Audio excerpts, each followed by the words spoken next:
Hello all welcome to fan night. Love today return of the dragon లాంటి మంచి black busters ఇచ్చిన తర్వాత ఇప్పుడు డూడ్తో మన ముందుకు వచ్చాడు ప్రదీప్ రంగనాథన్. మూవీ డ్యూరేషన్ వచ్చేసి 2 hours 19 minutes, romantic action and comedy genre, U A certificate, Tamil and Telugu language.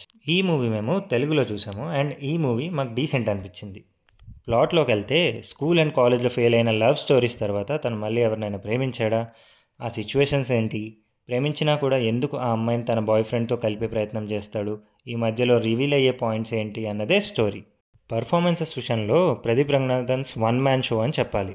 Mamitha Baiju and Sarath Kumar కూడా వాళ్ళ క్యారెక్టర్స్లో ఉన్న షేడ్స్ని బాగా పుల్ ఆఫ్ చేశారు. First half comical and slight emotional touches and మంచి ఇంటర్వెల్తో క్లోజ్ అవుతుంది. But second half slow narration and more emotional turn తీసుకుంటుంది. Most problematic thing ఏంటంటే ఎందుకు అంత త్యాగం, ఒక పాయింట్లో ఇంకెన్ని చేస్తావు పడతావురా బాబు, ఓవర్ అనిపించట్లేదా అనిపిస్తుంది. కొన్ని పాయింట్స్ ఏవైతే చెప్పాలనుకున్నారో అవి చెప్పడానికే ఈ స్టైల్ చూస్ చేసుకున్నారు అనిపిస్తుంది. ఇది కీర్తీశ్వరన్కి directorial debut. He did a good job. Director ఈ మూవీ రాసుకోవడానికి ఇన్స్పిరేషన్ అల్లు అర్జున్ గారి ఆర్య మూవీ అని చెప్పారు. అదే రీతిలో ఈ మూవీ కూడా కొనసాగుతుంది.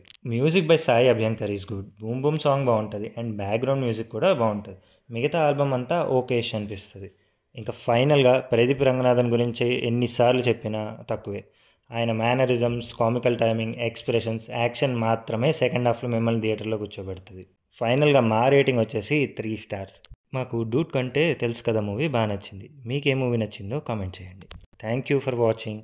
Please subscribe, like, share and comment.